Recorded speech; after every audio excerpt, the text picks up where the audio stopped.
بسم اللہ الرحمن الرحیم۔ ناظرین کرام، سوال یہ کیا گیا ہے کہ کیا گائے، بھینس، اونٹ وغیرہ میں قربانی کے ساتھ عقیقے کا حصہ شامل کرنا جائز ہے یا نہیں؟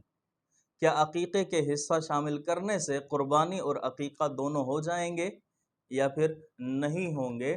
اس کا جواب یہ ہے کہ گائے، بھینس، اونٹ کی قربانی میں عقیقے کا حصہ شامل کرنا جائز ہے۔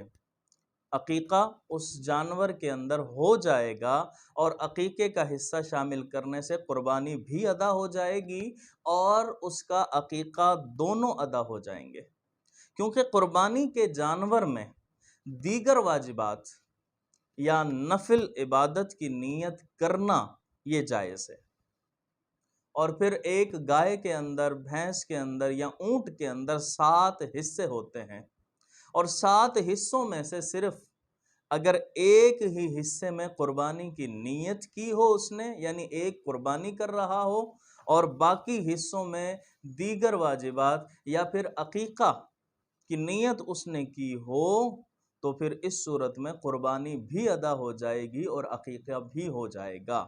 ہاں، یہ خیال رکھ لے کہ اگر لڑکی کا عقیقہ کر رہا ہے تو اس کے لیے ایک حصہ مخصوص ہوگا، جبکہ لڑکے کے لیے اگر کر رہا ہے تو 2 حصے اس کے لیے مخصوص کر دیے جائیں۔ تو اسی طرح سے قربانی کے جانور کے اندر عقیقہ ہو سکتا ہے، عقیقہ کیا جا سکتا ہے۔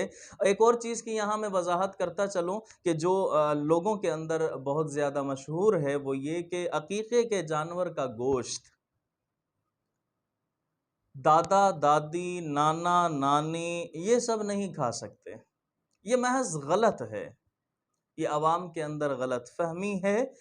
گوشت کا وہی حکم ہوگا عقیقے کے جو قربانی کے گوشت کا حکم ہے، کہ جس طرح قربانی کا گوشت سب کھا سکتے ہیں، اسی طرح عقیقے کا گوشت بھی بچے کا دادا، دادی، نانا، نانی، تمام رشتہ دار سب کھا سکتے ہیں، کوئی حرج نہیں ہے۔